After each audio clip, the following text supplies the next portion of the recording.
Сегодня, 15 сентября 2012 года, мы проводим пикет у российского посольства в знак солидарности с протестом российской оппозиции, которая сегодня с маршем миллионов, который сегодня проходит во многих городах России. Наш пикет небольшой, здесь были еще люди, сейчас остался я, организатор пикета. И по результатам пикета у нас есть резолюция, которую я хотел бы зачитать.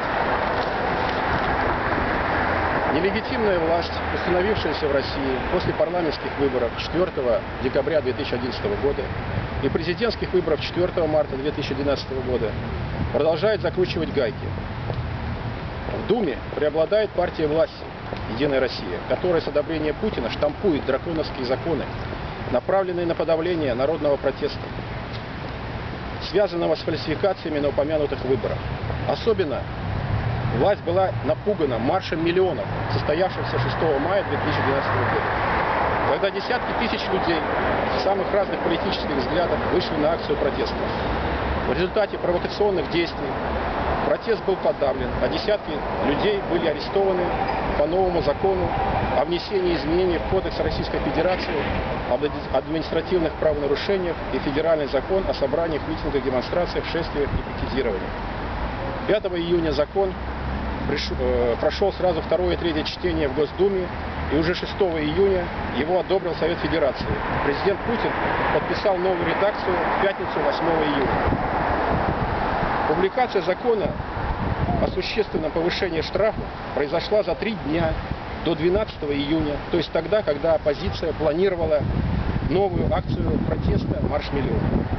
И после этого пресс-секретарь президента Путина Дмитрий Песков циничным образом назвал злым умыслом предложение о том, что закон препятствует протестной волне, и объяснил, что документ не ограничивает, а упорядочивает волеизлияние граждан.